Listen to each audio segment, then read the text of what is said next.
Bah oui, être premier, y a que ça. Être second, ça existe pas. Fais pas chier ou je te ferai une guerre comme t'en as jamais vu. Go ahead. Quand les types de 130 kilos disent certaines choses, ceux de 60 kilos les écoutent. Make my day. Vous savez mon nom, j'ignore le vôtre. Qui êtes-vous?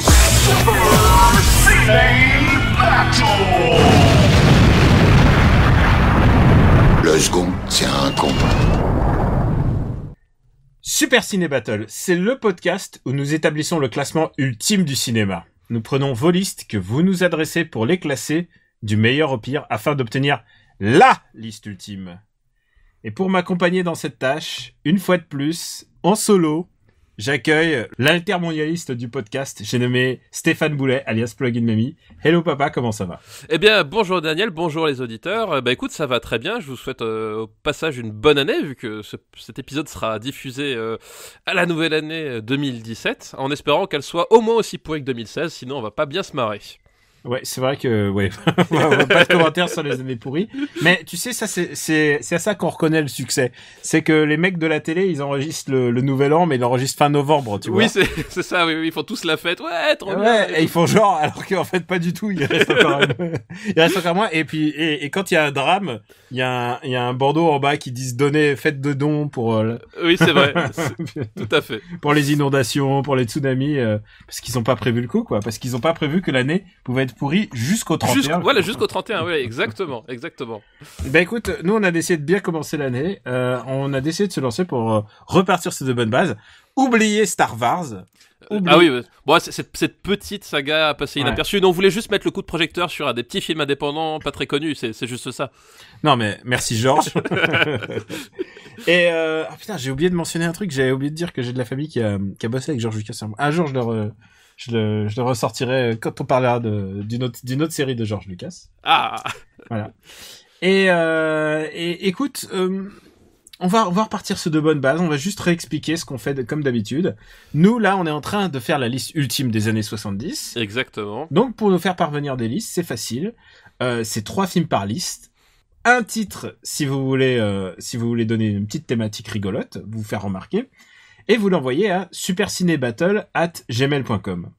On a un petit stock de listes, on va tenir jusqu'à la fin on va tenir au moins 3 épisodes, je pense, encore dans les années 70. Mais on n'a pas encore eu notre film totem. Oui, c'est vrai, il nous le manque toujours, hein, ce film notre over the top des années 70 est toujours absent, voilà. Bon, il faut donner un indice, il y a un camion dedans. Il y a un camion. Et ce n'est pas de Mad Max, les mecs. Non, c'est même pas un camion, c'est un bus, pour être plus précis. C'est un bus, il y a un bus dedans. Il y a un bus et il a un rôle... Speed. Et ce n'est pas Speed. Et ce n'est pas Speed et il a un rôle important, ce bus. Voilà, je pense qu'on peut pas être plus explicite. Oui, voilà, c'est ça, il y a une personnalité du cinéma très importante qui est déjà dans le classement et il y a un bus. Voilà, c'est les indices qu'on vous a donnés. D'ailleurs, on va regarder un peu notre classement. Exactement. Alors, premier du classement, c'est Monty Python Sacré Graal. Exactement. Qui d'ailleurs, pour la petite anecdote, c'est un film qui est associé à Noël chez moi, vu qu'il repassait tous les ans sur France 3 à pas d'heure.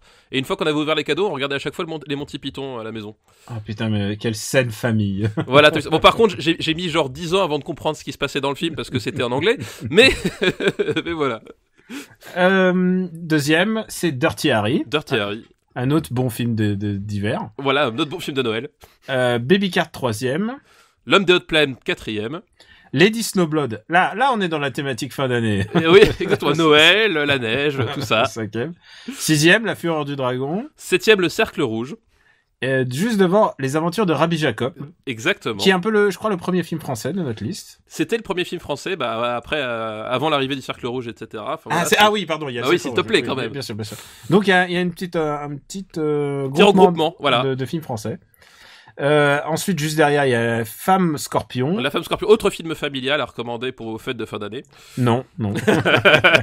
Et Drunken Master. Voilà, exactement. Et je viens juste, il y a des gens qui m'ont dit, ah putain, mais le Horror Picture Show, c'est mon film préféré de tous les temps, et vous l'avez mal classé. Non, il est juste au-dessous de Kurosawa, quand même. Oui, puis, non, mais de toute façon, on le redit encore, on parle des années 70, donc, à partir du moment où t'es dans le top 40, c'est que t'es un bon film, en fait, oui, c'est ça. C'est ça qui est étonnant, c'est qu'il n'y a pas de ventre mou dans les années 70. Alors que les années 80, il y a clairement un ventre mou. Ouais, là on est quand même sur des films très très. C'est du très haut de gamme. C'est du très bon cinéma, ouais. Ça se voit dans les listes qu'on nous envoie. Et on veut juste pour vous donner une idée, on va prendre les 5 derniers. Voilà, exactement. Donc c'est Un amour de coccinelle. La bataille de la planète des singes. Thriller Killer, ton film préféré. Mon film préféré, exactement. Suivi de Lady Oscar, qui était longtemps dernier. Oui, c'est vrai. On avait un peu honte pour le cinéma français en se disant non, il peut pas être dernier à chaque fois. Enfin, le cinéma multilinguistique, on va dire. Et la grande surprise, c'est qu'il a trouvé pire, puisque le dernier Tango à Paris, un film de connards, réalisé par des connards. Voilà, exactement. Le bon film de connard, mais dans le mauvais sens du terme, arrive bon dernier et c'est la place qu'il mérite. Et je sais pas s'il y a des fans de Dernier Tango à Paris, mais je crois qu'ils vont nous adorer. Ah, mais il y en avait, enfin en tout cas, moi pour la petite histoire, quand je faisais mes études de cinéma, le Dernier Tango à Paris, c'était un chef-d'œuvre absolu pour plein de gens, tout ça, machin. Enfin, tu sais, tous les connards, on leur a dit que c'était un chef-d'œuvre, ils ont jamais compris pourquoi est-ce qu'on leur disait ça, tu vois. Voilà. Donc, il y en a, sans doute. On doit dire aussi que Star Wars de l'idée spéciale est quand même bien classé, puisqu'il est... Oui, c'est vrai. Il est 51e sur 56, quoi. Donc, La bonne place pour Lumpy et sa famille. Ichi est malin. Tu sais que maintenant, on nous arrête pas de nous envoyer des gifs de Lumpy, quoi. Oui, ça va nous poursuivre, hein, je crois. C'est l'avatar de Quick sur After Eight et Super City Battle. Oui, j'ai vu ça. Alors, écoute, on va se lancer tout de suite et on va prendre un truc un peu thématique. C'est plusieurs listes qui sont un peu les mêmes, donc je les ai comme d'habitude un peu fusionnées. Tout à fait. La première liste s'appelle Animation belgo-celto-cowboyesque. Oh la vache. T'as vu, j'ai lu Celesto au lieu de Celto. Oui, bizarrement. Ouais. Et VHS d'animation franco-belge qui ont usé mes magnétoscopes. Ou encore, quand la bande dessinée se réinvente au cinéma sans Michael Schumacher à la fin. Alors, c'est des listes qui nous ont été envoyées par Adrien, Laurent, et voilà. Et je crois qu'il y en a encore un autre, mais qui me pardonne. Mais bon, bref, c'est des listes collectives. Oui, en tout cas, merci Adrien, Laurent et je ne sais pas qui. Voilà. qui se reconnaîtra sans doute. N'hésitez pas à insulter Daniel dans les commentaires du site. Hein, non, les mecs, j'essaie de bien lire vos noms à chaque fois, c'est compliqué. Et donc, le premier film de cette liste, c'est Tintin et le lac aux requins. Ah oui, oh là là, tout à fait. C'est si vieux que ça. Qu'est-ce que j'adore ce film. Alors moi, Tintin et le lac aux requins, c'est assez étrange, mais je l'ai découvert par l'espèce de bande dessinée qu'ils en ont faite après où ils reprenaient les photogrammes. Animé comics, comme on dit dans le monde du Japon. Voilà, ils ont pris les photogrammes du film pour en faire une planche de BD, ils ont rajouté les bulles, etc. Et moi, je l'avais découvert par ce support-là à l'époque en premier, je m'en rappelle bien. Et j'ai découvert le film que super tard par la suite parce que moi, j'avais pas percuté que c'était des photogrammes et que c'était un film à la base, quoi. T'avais pas capté que c'était un peu différent du style RG habituel. Si, mais en fait, je sais pas. Moi, à cette époque-là, j'étais pas non plus forcément très porté sur ce genre de trucs. Et voilà, ça m'avait échappé pendant un certain nombre d'années avant de retomber dessus et de me dire, mais putain, ouais. C'est pas RG qui a décidé ça et du coup de me mettre en quête de regarder le film, quoi. Écoute, moi je suis un grand fan de ce film qui a la particularité d'être un scénario original. Oui, tout à fait. Ouais, ce n'est pas une adaptation directe d'un album d'RG, ce qui lui donne une force parce que juste avant il y avait le Crabe au Prince d'Or et le Temple du Soleil aussi qui était aussi une adaptation. Et là le scénario était de Greg. Est-ce que tu resitues Greg? Achille Talon. Oui, tout à fait. Voilà. Je resitue Greg, tout à fait. Qui était un camarade de RG. Écoute, j'ai pas mal de tendresse pour ce film puisqu'il y a forcément le lac aux requins, donc il y a le sous-marin en forme de requin. Il y a le super sous-marin en forme de requin qui vraiment pète la classe, qui a vraiment de la gueule, quoi. La science du méca-design de RG. Exactement. Voilà. Et ce qui est assez intéressant, c'est que en fait l'histoire, c'est que Tournesol a mis au point une espèce de littéralement l'imprimante 3D. Voilà, c'est ça ce que je veux dire. Professeur Tournesol a inventé l'imprimante 3D. On ne le dit pas assez. Et en 1972. Voilà, exactement. Avec ce film-là. Évidemment, Rastapopoulos veut mettre la main dessus et comme évidemment, si t'appuies pas sur le bouton stop avant que l'objet arrive à terme de sa copie, et du coup, ça devient une espèce de gélatine boueuse qui ressemble un peu à Akira, tu vois. Oui, c'est ça. C'est un côté un peu blob ou un peu la mouche quand il rate ses expériences au début du film, tu vois. Du coup, c'est pas du pur Tintin. Il y a un côté Miyazaki-esque presque dans cette bouillie, tu sais. Très Miyazaki, puisqu'à la fin, c'est quand même la catastrophe, quoi. Oui, c'est la grosse catastrophe. J'aime beaucoup ce film. Et à tel point que j'en ai, comme j'ai pas les moyens, vous savez que RG, que ça coûte très cher, j'ai pas les moyens d'avoir du RG, mais j'ai un layout, un petit rough de Dupont et Dupont, qui sont côte à côte et genre, c'est le seul truc que tu peux acheter. Je me dis, peut-être que RG a respiré sur la feuille, je ne sais pas. Oui, c'est ça. Peut-être que, une crotte 2D, est-ce celle d'RG? Non, ça m'étonnerait. Mais c'était fait avec toute la balle de RG, évidemment. Donc, où est-ce qu'on va mettre ce film que je trouve, si je regarde aux alentours du 12 travaux d'Astérix, je me demande si je mettrais pas au-dessus. 12 travaux. Oui, moi écoute, moi je mettrais au-dessus parce que je préfère, parce que moi j'aime bien ce qu'il y a de cool chez RG qui est bien retranscrit là, c'est le côté aventure pure en fait. Enfin, c'est vraiment ça, hein. C'est vraiment un bon, ça serait si RG on avait fait un bon album, ça serait un chouette album. Voilà, c'est vraiment, enfin voilà, le gros truc d'RG, c'est parce qu'en fait, dans l'absolu, si tu prends moi ce qui m'a toujours fasciné avec RG, quand je le compare avec des cinéastes ou des dessinateurs de bande dessinée actuelle, c'est que si tu prends sur le papier les rebondissements de certains de ces albums, tu te dis mais c'est débile, c'est un nanar, parce que genre le mec il vole un tank et puis après il fait, enfin tu vois, et en fait il arrive à un parfait équilibre entre le côté un tout petit peu over the top et le côté aventure pure, et ça déroule tout seul. Enfin, il y a vraiment une alchimie que peu de gens arrivent à faire. D'ailleurs, quand Spielberg adapte Tintin, il dérape souvent du mauvais côté de la barrière, parce que justement, il n'arrive pas à retrouver la bonne alchimie. Tu sais que moi, je l'aime bien, justement, le Tintin de Spielberg. Ouais, mais il y a des moments. Enfin, je trouve il y a des moments nawak. Il y a des moments où ça en fait justement trop. Alors que c'est des scènes qui méritaient pas d'en faire autant. Mais bon, bref. Mais tu sais que pour moi, le Tintin de Spielberg, pour moi, c'est le Indiana Jones 4 qu'on n'a jamais eu. Oui, c'est l'Indiana Jones 4 qui n'a jamais existé. Mais voilà, tu te souviens, Quick, ça a voulu dire qu'il y avait un Indiana Jones 4? On l'a viré tout de suite. Oui, non, oui. Dans mon souvenir, c'était pas Quick, mais bon. Je ne balancerai pas sur des amis russes, hein, parce que c'est déjà assez compliqué pour eux en ce moment.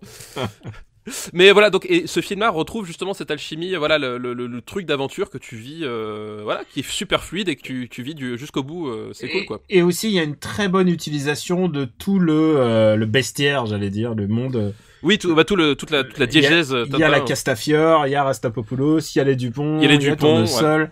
Ouais. C'est pas juste une aventure solo et c'est assez chouette. Ouais. Donc, écoute, je pense pas que ça mériterait d'aller au-dessus de French Connection. Non, je ne pense pas. Mais au-dessus des 12 travaux, ouais. Tout à fait.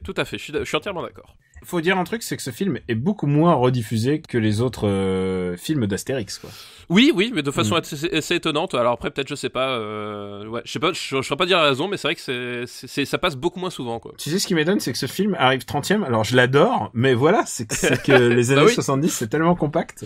Exactement, c'est ce qu'on disait, quoi. Alors, deuxième film d'une délice. Bon, il y a les 12 travaux qu'on vient de traiter. Et on passe tout de suite à La Balade des Dalton. Oh, La Balade des Dalton. Alors, moi, pour la petite histoire, je ne l'ai pas vu. Donc, je te laisserai... C'est vrai? Ouais, je ne l'ai pas vu. Alors, lequel t'as vu des deux? Parce qu'il y en a d'autres dans la liste aussi. Comment ça? J'ai pas, la Balade des Dalton. Est-ce que tu as vu Daisy Town? Oui, Daisy Town, oui. Parlons d'abord de Daisy Town. D'accord. Après Alors, Daisy Town, c'est un film de Lucky Luke, de 71. Oui, tout à fait. Qui est aussi une œuvre originale. C'est pas une œuvre qui était en album et qui sera rétroactivement oui, tout à fait, dessinée en album. En album, ouais. Et là, par contre, pour le coup, c'est pas des photogrammes. Enfin, ça a été redessiné. Enfin, le scénario a été repris et redessiné derrière. Et à l'origine, Daisy Town est un nom presque apocryphe. Le nom original, c'était Lucky Luke, tel qu'il était sorti. C'était la première adaptation. Et en fait, ils l'ont rebaptisé Daisy Town. Et l'histoire, c'est que Lucky Luke arrive dans la ville de Daisy Town, qui est une ville très mal famée, et il est nommé shérif. Voilà, c'est littéralement, c'est le scénario du shérif est en prison. Ouais, c'est ça. De Blazing Saddles de Mel Brooks. C'est ça. À chaque fois que je le vois, je trouve qu'il est un peu vieilli. Il a vieilli bizarrement. Ouais, en fait, c'est pas un fleuron de l'animation au sens purement technique. C'est-à-dire que tu sens le côté. Ça bouge pas beaucoup. Hein. Ouais, tu sens le côté années 70 très statique, avec parfois voilà des phases d'animation où il manque clairement pas mal d'étapes, parce que de toute façon c'est toujours le problème dans l'animation. C'est des questions de coût. Hein. Si t'as pas trop de temps ou d'argent, ou les deux à la fois, bah du coup tu sacrifies des étapes d'animation pour que ça aille plus vite. Et c'est vrai que ça souffre pas mal de ça, de ce syndrome-là. Voilà quoi. C'est quand t'es gamin, tu t'en rends pas forcément compte, mais quand tu commences à être un peu ado, etc., tu fais wow, ça fait bizarre quoi. Et surtout, il n'y a pas de rebondissement en sens où c'est un Lucky Luke très sédentaire quoi. Bah en fait c'est ça, c'est qu'en fait l'histoire c'est que c'est Lucky Luke, il est dans Daisy Town et c'est que les trucs viennent à lui et lui il les résout au fur et à mesure et effectivement lui il est juste là pour endiguer ce qui se passe, mais il a pas, enfin disons qu'il a pas il est pas moteur du tout de l'action. Pour toutes ces raisons, je ne mettrais pas trop haut. Je mettrais pas trop haut des Town. Non, voilà, bah c'est sympa sympa parce parce que j'adorais quand j'étais gamin. Oui, c'est ça, c'est sympa parce que c'est Lucky Luke et tout, et comme tu le disais, enfin à l'époque c'était le premier, donc t'es quand même content d'avoir un Lucky Luke en dessin animé, mais et c'est vrai que tous les Noëls. Voilà, donc mais tu te retrouves effectivement dans l'absolu quand ça reste pas un film exceptionnel non plus quoi. Scénario de Maurice Goscinny, ouais. Goscinny et de Tchernia aussi, puisque Tchernia. Eh oui, encore toujours. Il y avait toujours le bras long en ce qui concerne les films d'animation. Écoute, est-ce que si je te dis le Grand Bazar, au-dessous du Grand Bazar. Ouais, ça me va, écoute. Parce que je préfère nettement le Grand Bazar que j'adore. Écoute, mais voilà, bah écoute, ça me va très bien. Moi. Et alors après me vient la responsabilité de parler de la balade des Dalton. Voilà, alors, tu es tout seul, Daniel, tu es tout seul sur ce terrain-là. La balade des Dalton est nettement plus rigolo, puisque c'est l'histoire des Dalton qui touche à mort un testament. Et le seul problème, c'est que de leur oncle, si je me souviens bien. Et le problème, c'est que leur oncle, il dit, ok, vous aurez tout mon magot à une seule condition, c'est dans son testament, qu'il faut qu'il tue les membres du jury qui ont exécuté tonton. Et du coup, pour que le travail soit fait correctement, il demande à la seule personne de confiance, c'est Lucky Luke. Et donc Lucky Luke va accompagner les Dalton qui essayent de flinguer tous les membres du jury à travers tous les États-Unis. Et j'aime beaucoup le pitch. Ah non, mais c'est génial. Évidemment, Lucky Luke accepte, mais en fait, en fait, il fait en sorte que les Dalton aient l'illusion à chaque fois d'avoir tué les mecs, quoi. J'imagine bien. Et c'est hilarant. C'est vraiment très, très, très, très drôle. Parce qu'à chaque fois, ils se font des ils se font des checks. En plus, c'est les Dalton les mieux doublés, puisque il y a Gérard Hernandez, que vous connaissez peut-être puisqu'il fait la série sur M6 en ce moment. il y a Jacques Balutin et surtout il y a Pierre Tornade. Pierre Tornade qui fait la voix d'Avrel. Il est extraordinaire et c'est celui qui fait si je me souviens, c'est lui qui fait Obélix. Oui, tout à fait. Il fait Abraham Six. Moi, Pierre Tornade, c'est un acteur que j'aime beaucoup, même en tant qu'acteur en dehors de ses voix. Il fait Obélix, mais je viens de vérifier, mais dans les Astérix tardifs à partir de la surprise. D'accord, d'accord, ok. Oui, mais c'est mais Pierre Tornade, mais en plus quelle tronche, quelle voix, ce type. Extraordinaire acteur. C'est un acteur que j'aime énormément et putain, et c'est des profils que tu vois plus aujourd'hui. Enfin, je veux dire, des mecs. Jacques Balutin, putain. Des mecs comme ça, tu le vois plus dans le cinéma français. Enfin, c'est fou quoi, c'est dommage quoi, c'est tellement dommage. Bah il y a, tu sais quoi, il y a Bernard Farcy qui approche un peu ce calibre. Ouais, il y a mais genre il est quasiment tout seul. Enfin, je veux dire, tu sais, j'en vois. Tu veux dire des gueules à la Carrel, parce que je regarde le staff. Il y a Roger Carrel.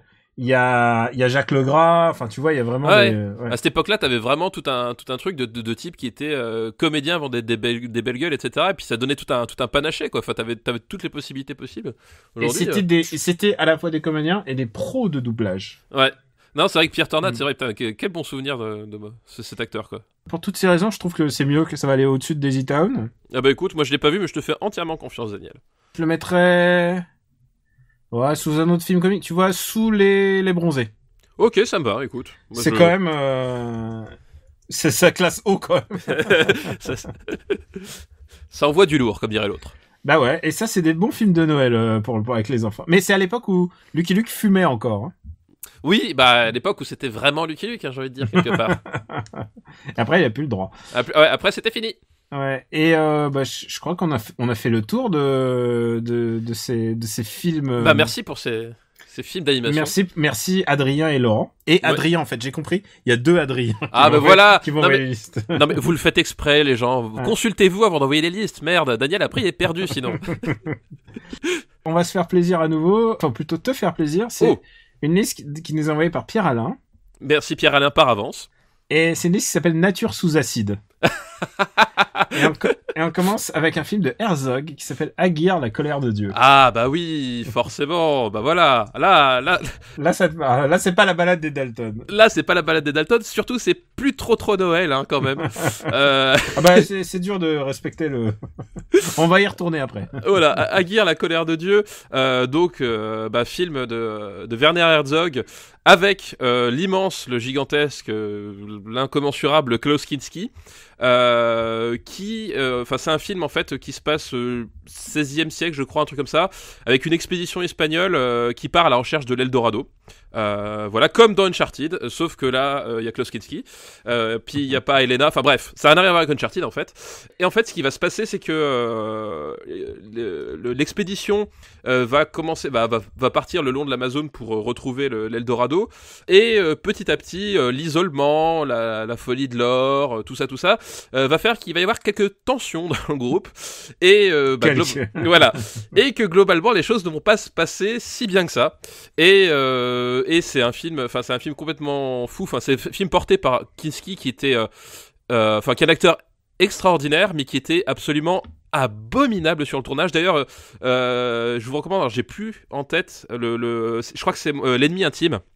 C'est ça, L'ennemi intime, qui est le making-of du film, où tu vois que les relations entre Herzog et Kinski étaient affreuses, abominables. Ils arrêtaient pas de s'engueuler, ils étaient jamais rien d'accord. Kinski qui poussait les gens à bout. Enfin, voilà. Le making-of est aussi intéressant que le film. Et d'ailleurs, tu comprends plein de passages du film parce que Kinski, il est plus qu'habité. Enfin, je veux dire, voilà, dans la catégorie, le type qui devient fou à cause de l'or et de la gloire, etc. Voilà, il est complètement habité. Puis quand tu vois le making-of, tu vois comment ont accouché certaines scènes. Voilà, quoi. C'est un film assez dément à regarder quand même. Écoute, moi ça fait très longtemps que je l'ai pas vu, donc je te laisse libre de. Je sais que je connais tous les facts de ce film, genre Kinski est fou et tout ça. Ouais, c'est. Mais voilà, je te laisse le choix de. Oh. Je te laisse la responsabilité. Chacun son tour. Voilà, chacun son tour. Parce que je regarde, tu vois, je vois Délivrance là. Pour moi, il serait quelque part par là, tu vois. Après, je ne m'en mêle pas. Ouais, c'est ça, tu t'en mêles pas. Écoute, je mettrais peut-être juste au-dessus de Délivrance, du coup. Parce que, je sais pas, pour moi, j'aime tellement Kinski, même si ça avait l'air d'être un être humain absolument exécrable. Alors, on s'en fout du moment qu'il ne met pas de beurre dans le... Dans les fesses des gens, voilà. Voilà, ça c'est... c'est le don sur lequel... Voilà. Mais après, si t'en crois les témoignages de sa fille, c'était un père assez spécial aussi, hein. Pas des questions d'attouchement, mais apparemment, voilà, au niveau pression psychologique, c'était pas... Voilà. Bon, bref. C'était pas un type forcément très simple, mais c'est un acteur tellement immense, et là, de ce film-là, il bouffe la pellicule. Voilà, c'est un film très bizarre à voir. Enfin, je vous le dis, ceux qui veulent tenter l'expérience, ça peut vous faire bizarre parce que finalement, c'est une espèce de tension psychologique sur ce radeau qui part vraiment très vite dans les tours, donc ça peut déstabiliser. Mais moi, je trouve le film saisissant, quoi. C'est acté, il est 27e film, voilà. 27e meilleur film des années 70. Tout à fait, voilà. Et juste après, est-ce que ça te dérange pas qu'on parle un peu de Pollack, puisqu'on va parler de... bah non. Jeremiah Johnson. Ah bah non, évidemment. Un autre film où la nature est devenue un peu ma boule. Ah ouais, non, mais Jeremiah Johnson, donc porté évidemment par notre ami Robert Redford. Hein. Par notre exemple. Ah oui, non, mais en plus, à cette époque-là, Robert Redford, comment dire... il était encore l'homme le plus beau du monde. Voilà, on ne pouvait décemment pas lutter, on en a déjà parlé, mais voilà, c'est le charisme vraiment incarné, film de Sidney Pollack. Et du coup, l'histoire, ça se passe dans les... Je sais plus, au 19e siècle, je sais plus, un truc comme ça. C'est la conquête, c'est la fin du 19e, je dirais. Ouais, quelque chose comme ça, je sais plus. Et c'est basé sur un personnage qui a déjà été adapté, non? Non, sur la vie de quelqu'un qui existait, qui s'appelait Johnson, en fait. Et c'est vraiment, il y a une bio qui a été adaptée, quoi. D'accord, donc, et voilà, et donc, en gros, c'est l'histoire d'un type qui décide globalement de fuir le monde des hommes, et qui va vivre dans les Rocheuses, avec tout ce que ça comporte d'animaux sauvages, de lutte pour la bouffe, et de contact avec la nature et les autochtones aussi. Parce que aussi, c'est une dimension qui est assez importante dans le film. Voilà, et donc du coup, ça, comment ça s'appelle, ceux qui ont vu Into the Wild, voilà. Ah, Into the Wild. Ah ouais, non, mais c'est d'un autre niveau quand même. Oui, voilà, c'est Into the Wild, mais en vraiment bien, en fait. C'est un peu ça. Et c'est marrant parce que c'était aussi, à cette époque-là, les années 70, même si après c'est revenu, ça a commencé à être l'époque où les Indiens, c'était autre chose que les types au bout du fusil sur lesquels on tirait pour défendre la civilisation blanche, en fait. Oui, mais à la fin, il recommence à être Oui, il recommence à être un petit peu vindicatif avec l'homme blanc, voilà. Comme s'ils avaient quelque chose, voilà. Comme s'il y avait une tension, je ne sais pas. Une certaine tension, alors qu'en fait, on leur a jamais rien fait de mal, hein. Enfin, voyons, les livres d'histoire sont clairs là-dessus. Non, mais voilà, il commençait à avoir un retournement des mœurs, c'est l'avant Danse avec les loups quand même. Voilà, c'est l'avant Danse avec les loups, alors après. Sauf que ça se termine dans un bain de sang. Et par rapport à Little Big Man, je me rappelle plus, je crois que Little Big Man était quand même sorti avant, mais c'était quand même la période où globalement le peau rouge commençait à vraiment être autre chose que juste une cible ambulante, quoi. Même si effectivement la fin est moins glorieuse, mais il y a quand même cette volonté aussi d'en faire des vrais personnages. Ouais, parce que je crois qu'on tue sa famille et il décide de se venger de tous les Indiens. En fait. Voilà, c'est ça, voilà. Enfin un truc, mais basé sur une histoire vraie. Ouais. Voilà, donc t'as quand même cette dimension là et mais et oui, c'est important, c'est que les Indiens commencent à avoir de la noblesse. Ça c'est rien que des dialogues déjà. Ouais. Non, des dialogues qui tiennent la route, parce qu'il faut dire qu'il y a beaucoup de westerns où il y avait des Indiens, mais ils se disaient des trucs entre eux en disant du genre réfrigérateur, quoi. Ouais, voilà, comme les inscriptions en chinois dans Lucie, tu sais, où il y a marqué n'importe quoi, pareil, quoi. Comme dans Octobre Rouge, c'est le film clé pour moi. Bon, où est-ce qu'on va mettre Jeremiah Johnson? Un film qui est un peu vieilli, je trouve. Bah, en fait, il y a. C'est pas le Sidney Pollack. Non, c'est pas le plus grand. C'est pas le plus grand Sidney Pollack. Bah, après, il y a des images absolument magnifiques, des rocheuses. Puis il y a une vraie intensité dans certaines scènes aussi. Mais c'est vrai que c'est pas son meilleur film non plus, quoi. Bah, tu vois, je regarde notre liste, je préfère revoir American Graffiti. Je préfère revoir Le Grand Bazar, je crois encore. Ah, moi, je préfère revoir quand même Jeremiah Johnson American Graffiti, tu vois. Ah ouais, non, American Graffiti, je trouve beaucoup plus intéressant. Mais si. Ah bah alors du coup, on peut le mettre en dessous, tu vois, mais pas beaucoup plus bas. Est-ce qu'on peut le mettre sous le vieux fusil? Oui, on peut le mettre sous le vieux fusil. Bon bah voilà. Tu sais qu'il y a plein de gens qui disaient oh là là, heureusement que vous avez tempéré Daniel, sinon le pauvre épisode 7 il serait très loin et tout. Non ouais, c'est hallucinant, c'est que tu reviennes dessus, quoi. Il y a les autres qui disent oh là là, putain, t'aurais pas dû te laisser faire et tout. Non mais c'est ce que je disais, moi, ce qui est bien avec Star Wars, c'est que tu peux les tracher ou tu peux les encenser, t'auras toujours des gens qui seront derrière toi et qui t'appuieront à fond, mais genre ils donneront leur vie pour toi, quelque chose. Alors voilà, c'est ça qui est de très intéressant, quoi. Tant que tu reçois pas des lettres de menaces, n'est-ce pas, Stéphane Boulet? Et alors un autre film sur la liste de Pierre Alain, le dernier, c'est La Montagne Sacrée de Jodorowsky. Ah oui. Et alors bon courage pour expliquer la montagne. Il faut juste dire un truc, c'est qu'à l'époque Jodo était complètement défoncé. Ouais, il était foncé. C'était devenu le dealer des copains, quoi. Voilà, Jodorowsky, enfin, c'est vraiment un personnage. Enfin, pour le coup, c'est pas une personnalité, c'est un personnage à part entière. C'est un type qui était extrêmement connu pour ses BD. Moi, j'avais connu Jodorowsky par intermédiaire de ses BD en premier lieu avant de découvrir. J'ai connu L'Incal, moi. Voilà, avant ses films, etc. Et c'est un personnage complètement barré et qui a fait des films et des BD qui sont complètement barrés. Et donc, La Montagne Sacrée, si on devait le résumer, c'est l'histoire d'un sosie de Jésus-Christ. Qui rencontre un alchimiste qui est joué par Jodo. Voilà, exactement. Qui rencontre des hommes de pouvoir, tu sais jamais exactement ce que c'est, mais globalement il rencontre François Fillon, Marine Le Pen et Vladimir Poutine de l'époque, et cet alchimiste leur propose d'accéder à l'immortalité.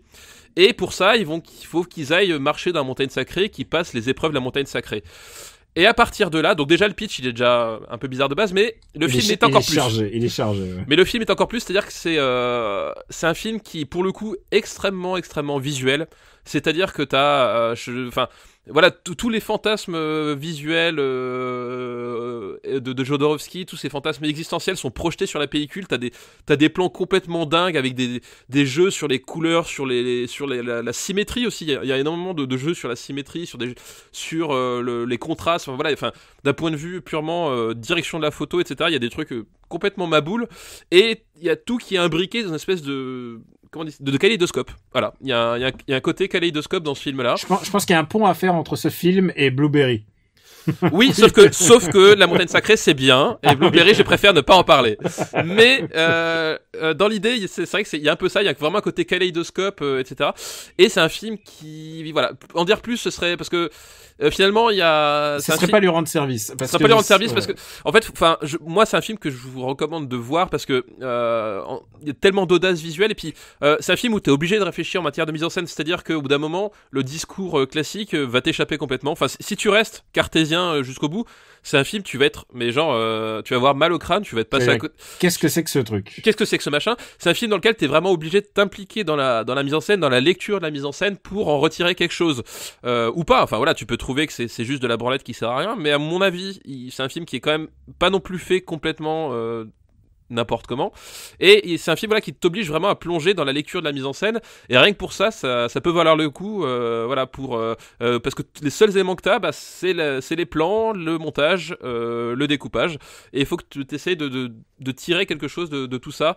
Voilà, on peut pas en révéler beaucoup plus parce que ce serait dommage, et surtout j'ai pas envie de vous imposer une lecture du film voilà, qui serait unilatérale. Enfin voilà, c'est pas comme certains films où t'as un début, enfin voilà, t'as pas un scénario super clair, etc. Enfin voilà, c'est un film dans lequel il faut s'investir un petit peu et qui recèle des images complètement psychédéliques. Enfin voilà, c'est une expérience à tenter.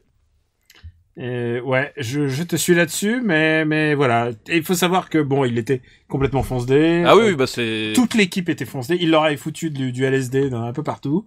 Voilà, En fait, Jodorowsky réalisait ce film comme Philip K. Dick écrivait ses romans à l'époque où il avait fait, ses romans les plus barrés, quoi. Voilà. C'est presque surprenant d'ailleurs qu'il soit allé à bout de l'entreprise. Oui, quoi. Oui, c'est surprenant qu'à la fin on ait un film. C'est quelque part.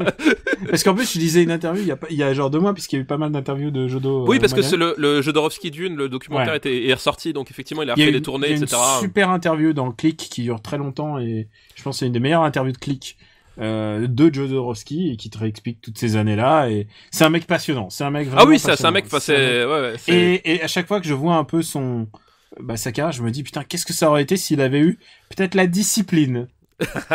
Peut-être, mais en même temps, est-ce que c'est un cinéaste, en même temps, c'est peut-être la pureté de la chose qui fait l'intérêt, et finalement, peut-être mieux à voir que, je sais plus, il a pas fait beaucoup, il a peut-être fait 7-8, voilà, Jodorowsky, où il était en pleine possession, entre guillemets, de ses moyens, que Jodorowsky bridé, quelque part, tu vois. C'est clairement pas la même personne, quoi, mais...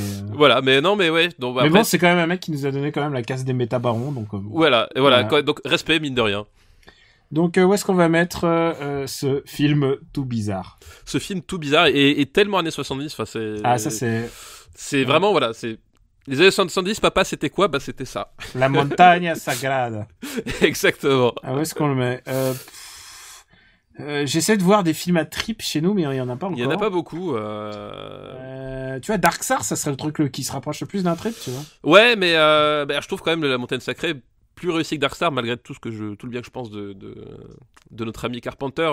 Peut-être Solaris, un truc très sensoriel, mais oui. Je pense que Solaris c'est beaucoup plus intéressant que La Montagne Sacrée. Ouais, puis c'est pas pareil. Solaris c'est plus intellectuel. Enfin. Donc on a déjà une fourchette. Où est-ce qu'on va le mettre ? Tu vois, La Montagne Sacrée, c'est vraiment. C'est avec les tripes. Enfin, il y a un truc. C'est viscéral. C'est viscéral, ouais. Il y a un truc. Moi, je le vois quand même. Moi, je le vois au-dessus de l'Arnaque, tu vois, qui est un bon film, mais qui est qui est un film consensuel, tu vois, sur beaucoup d'aspects, etc. Il y a un côté. Il y a un côté, voilà, plus explosif, plus années 70, plus la libération d'un peu tout qui. Je vois pas l'Arnaque. L'Arnaque, il est juste en dessous des 12 travaux d'Astérix. Ah, bien vu. Donc tu le vois au-dessous ou au-dessus ? Au-dessus, moi je le verrais. Ok, bon, je te suis. Ça fait trop long. C'est un film que ça fait trop longtemps que je l'ai pas vu, et en plus j'ai trop pas envie de le revoir en fait.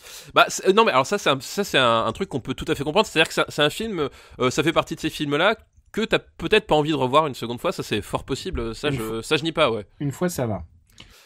On remercie Pierre-Alain pour sa liste. Oui, très bonne liste, très bonne liste. Et on va passer à la liste de Olivier.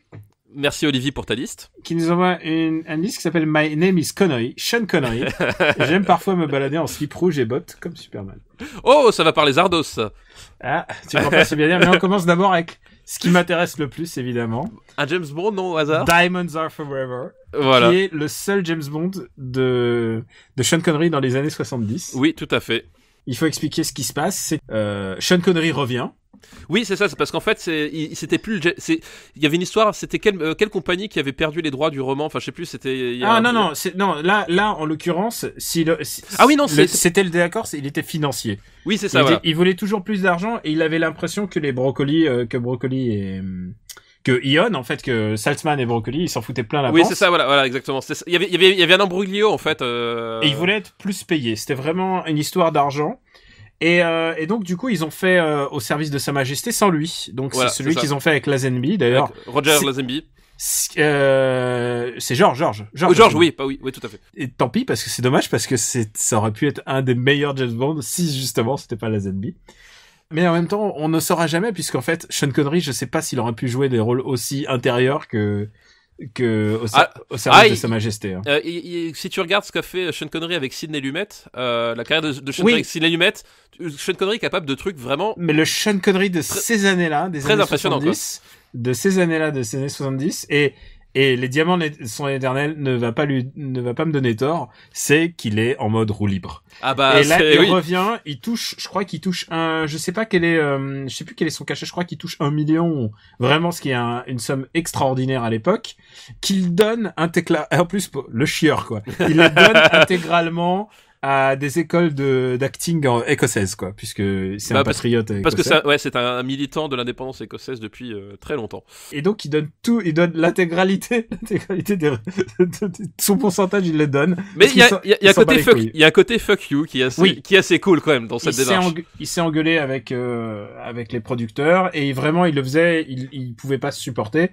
Ils se réconcilieront après et donc il fait ce film qui est un peu le Sean Connery de trop et c'est le pire des James Bond de Sean Connery. Oui, et d'ailleurs c'est con parce que le pire, non, il y a plein de choses intéressantes qui s'y passent, c'est juste qu'il est baboule. Il ramène Guy Hamilton, donc qui avait quand même fait Goldfinger, qui est quand même un James Bond hyper emblématique. Le meilleur. Vraiment un James Bond hyper emblématique, etc. Enfin, tu vois, c'est genre, t'as à côté, on va refaire la Dream Team, tu vois. Non mais littéralement, c'est la team Goldfinger. Voilà. Ils veulent refaire Goldfinger, c'est pour ça qu'ils reprennent l'acteur de Goldfinger, le réalisateur de Goldfinger, ils reprennent Shirley Bassey qui chantait Goldfinger, donc voilà, le meilleur générique de tous les temps.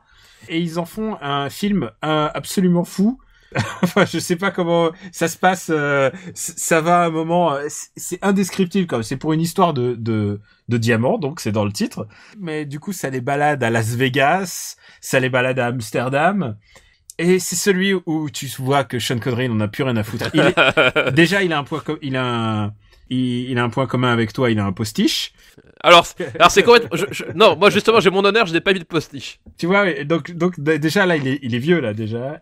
Et ouais, en fait, c'est très bizarre parce que en plus les personnages, le personnage des filles, Jill St. John, elle est qui joue la nana, elle est en roue libre acting. Parce qu'en plus ça se passe aux États-Unis en grande partie. Oui, il y a une histoire de base américaine, enfin c'est l'armée américaine qui merde un truc. Enfin voilà, ça commence comme ça en fait. Et oui, c'est le base. Évidemment, c'est toujours les Américains qui. Oui, bah de toute façon. L'ancienne colonie. Puisque je l'ai revu il y a moins de quelques mois là. Il y a une séquence où ils ont recréé un tournage des Américains qui ont marché sur la Lune, genre pour faire conspirationniste. Et là, tu te rends compte quand même qu'on est en 71 et il y a déjà non, en fait, ils ont jamais marché sur la Lune. 2 ans après, hein. Et c'est peut-être celui où il y a vraiment des moments où ils tuent vraiment pur plaisir, quoi. Il y a un moment, tu sais, ils sont c'est sur une plateforme offshore et ils poussent les gens littéralement, genre. Mais c'est ça qu'on aime, Daniel. C'est ça qu'on aime. Le meurtre gratuit. Mais c'est celui-là aussi où il a 2 doigts de se réétouffer entre les cuisses d'une nana aussi, non? Il y a pas une histoire comme ça? Alors, il y a un combat. Alors, il y a ça, et surtout, il y a les deux homosexuels, enfin, un couple homo, qui le poursuit. Les 2 espèces de tueurs qui sont après lui, là, dont avec une coiffure pas possible, avec sa moustache, Oui, exact, ouais, je me rappelle. Et donc, c'est celui qui est quand même un petit peu homophobe, on va dire. Ou plutôt qu'ils sont pas, mais en même temps, tu sais, les années 70, l'homophobie, c'était cool, Daniel, n'oublie pas. Oui, c'était Monsieur Kidd et Monsieur Wind. Oui, c'est ça, ouais.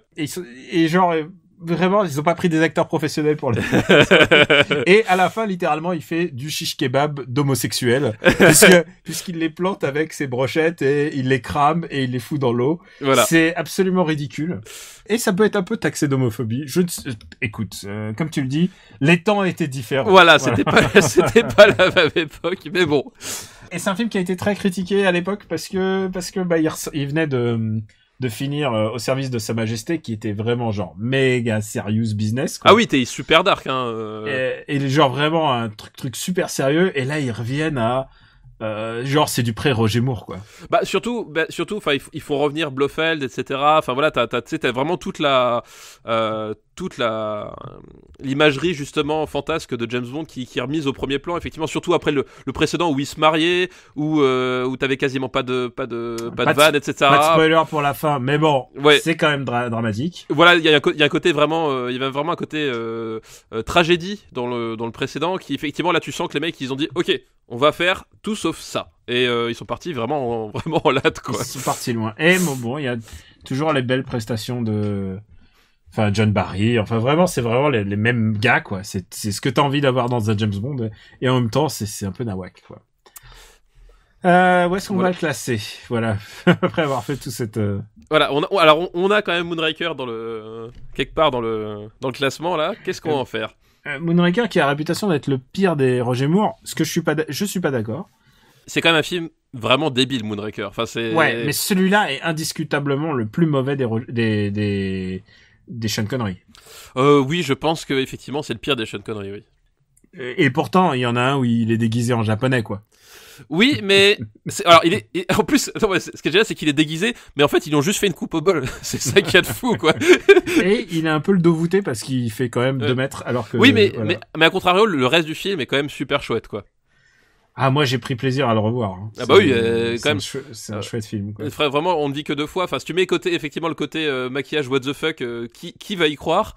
Diamant, on ne vit que 2 fois, ça a de la gueule. Tu parles de On ne vit que 2 fois? Ah ouais, non, c'est un film génial. C'est un film génial, tu vois. Et puis il y a Donald Pleasance en Blofeld. Enfin, voilà, mine de rien, ça a de la gueule. C'est un film bête, mais c'est un film réjouissant de bêtises. Oui, mais alors c'est sans vouloir vexer, moi c'est un truc que j'ai toujours aimé dans les James Bond, c'est que même quand c'est mauvais, il y a quand même moyen de se marrer, quoi. Je pense que j'aurais plus de plaisir à le voir et ne sois pas choqué que le Chinois à Paris, quoi. Tout de même, quand même. Oui, wow. C'est quand même un peu haut, quand même. Ne serait-ce que pour un... Ça me paraît un peu haut, mais bon, je vois ce que tu veux dire. Je préfère le revoir aux 12 travaux d'Astérix. Oui, ça, à la rigueur, je peux comprendre, ouais. Et ça lui laisse quand même un éléphant à tromper énormément pour prendre une autre comédie au-dessus, quoi. Oui, c'est ça, oui. Mais tu vois, par rapport à French Connection, bon, faut pas déconner non plus, tu vois. Putain, oui, ça voudrait dire qu'on le met au-dessus de French Connection. Il y a quand même Bon, alors, écoute, on le met dessous French Connection qui devient... Ce qui est incroyable, c'est de penser que French Connection, c'est notre ligne médiane de ce top, quoi. Oui, c'est ça qui est de fou. Et on a commencé avec French Connection, c'était notre top. Oui, il est passé de la première place à la 29e. Voilà, mais grand film quand même. C'est ça qui est de fou. Ouais, donc je pense pas que... écoute, au-dessus des 12 travaux? Ouais, au-dessus des 12 travaux, ouais. Voilà. Ça veut dire qu'un film un peu bébête est entre Tintin et Astérix. Putain, c'est... La vache. Mais ça veut dire qu'on recommande plus Les Diamants sont éternels que Moonraker. Que Moonraker, oui, t'as... Moonraker, faut y aller préparé. En plus, Moonraker, t'as un côté pré-années 80, tu vois, alors que là, t'as vraiment un truc purement 70 dans Les Diamants sont éternels, quoi. Ouais. Bon, écoute, on a bouclé son affaire, passons au film suivant. Et tu l'as deviné, c'est Zardoz. Bah oui, forcément que c'est Zardoz, évidemment. Et alors, vous savez qu'il y a toujours des images de Sean Connery avec un slip rouge. Slip rouge, son pistolet, sa moustache et ses cheveux longs. Cheveux longs, mais un peu calvitie apparente. Oui, calvitie, mais cheveux longs, mais c'était une certaine idée de la classe, hein, faut dire ce qui est. Et c'est Zardoz, film de John Boorman, dont on a déjà parlé pour Délivrance. Et Zardoz, c'est un film post-apo, hein. Il faut dire ce qui est. C'est une sorte de Mad Max britannique. Voilà. on peut dire que c'est un nanar. En fait, c'est tout ce qui, c'est tout le cinéma de Boorman, parce que Boorman, faut dire ce qui est, c'est un type, enfin, un de ses films les plus connus, c'est Excalibur, et dans Excalibur, t'as un côté imagerie complètement délirante des Chevaliers de la Table Ronde, etc. Enfin, c'est un type, Boorman, quand tu le laissais faire, visuellement, il allait ailleurs, quoi.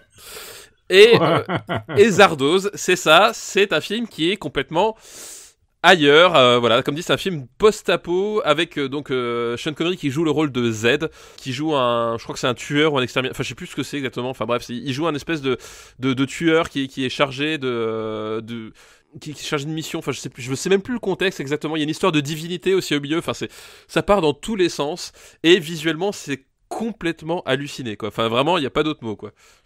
C'est maboulissime. Et ouais, non, pour moi c'est un nanar. Et d'ailleurs, je vois que nanar. Alors, il a été soumis à discussion chez Nanarland. Pour moi, c'est quand même un nanar. Je veux dire, le contexte, disons la production value fait que c'est nanardant. En plus, ils en rajoutent sur le côté pompeux et. Bah, en fait, oui, c'est ça. Ouais. Fait que t'as tout un rapport avec les divinités, avec le statut de l'homme par rapport à Dieu et à sa propre survie. Enfin, vraiment, t'as un côté, une richesse thématique qu'il voudrait avoir, mais qui se heurte à des images, mais complètement psychédélique. Enfin, on a parlé de Sean Connery avec son slip. Enfin, t'as des séquences à un moment donné où il est entouré de femmes nues dans un truc avec des miroirs. Enfin, genre tu fais mais qu'est-ce que c'est que ce truc, quoi. C'est complètement ma boule comme film, quoi. Ouais, c'est le plus fou de Connery, quoi. Ouais, je pense pas qu'il ait refait un autre truc de ce niveau-là aussi nawak, quoi. À part Highlander 2, peut-être. À part peut-être Highlander 2, ouais. Est-ce qu'on va mettre Zardoz? Putain, c'est compliqué, hein, parce que... Bah, en plus, honnêtement, je pense même pas... Il y a un problème aussi qui fait qu'il plonge dans le nanar, c'est que t'as un problème de rythme, etc. Enfin, c'est pas un film qui est très trépidant à suivre non plus, quoi. Et je pense que c'est surtout ça qui fait le nanar, c'est que c'est pas l'intention voulue des auteurs. Non, c'est qu'il y a... Enfin, voilà, c'est que c'est basculé du côté obscur du nanar, quoi. Je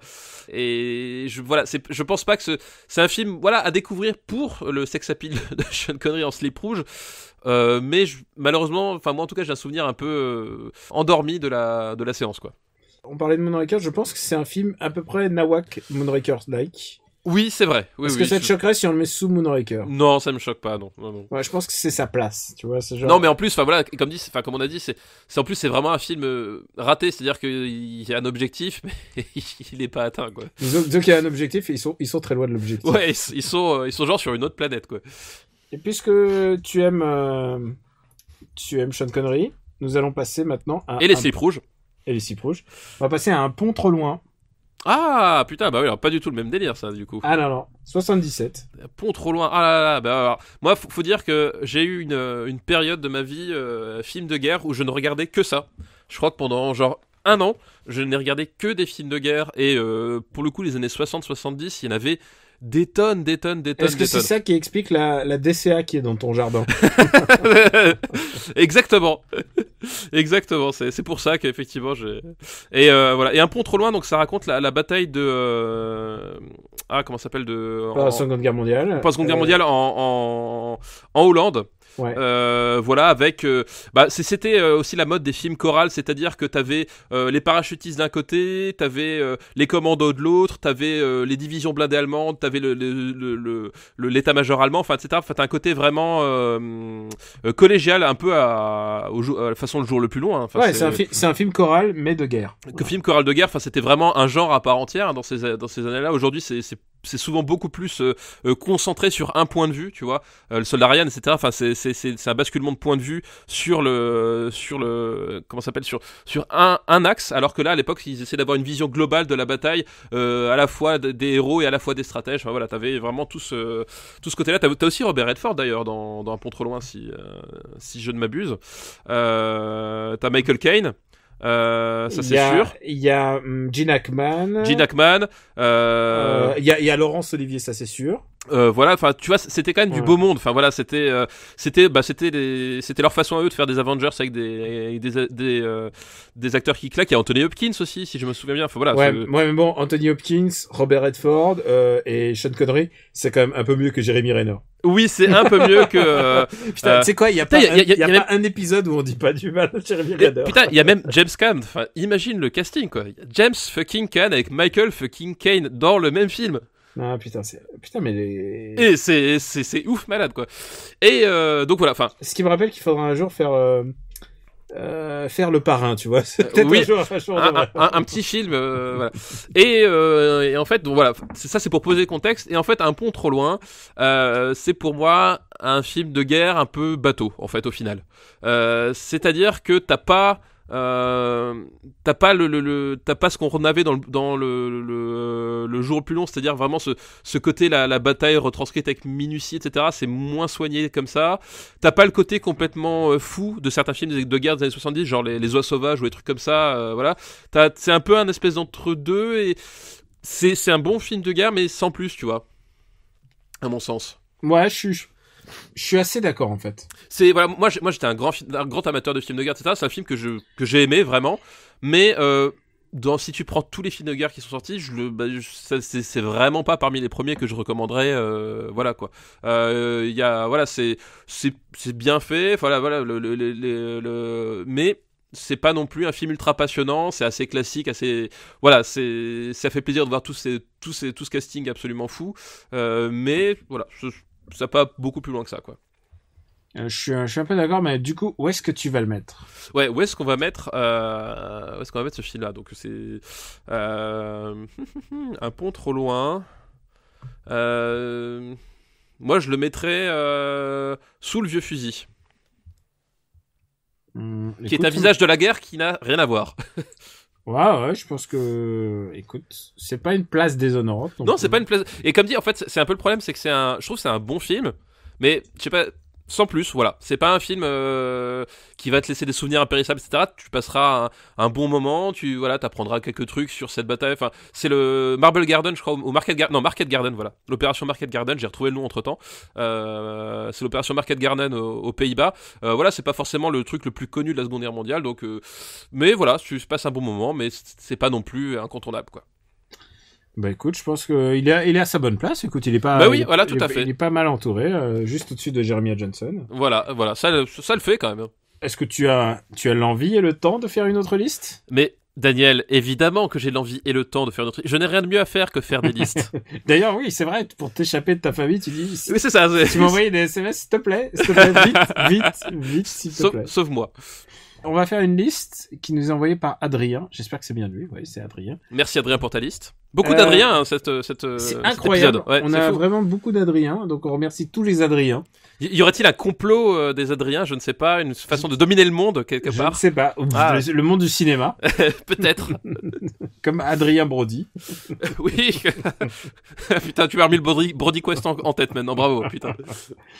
C'est une liste qui s'appelle Quand Pierre Arditi doublait Clark Kent. Ah putain.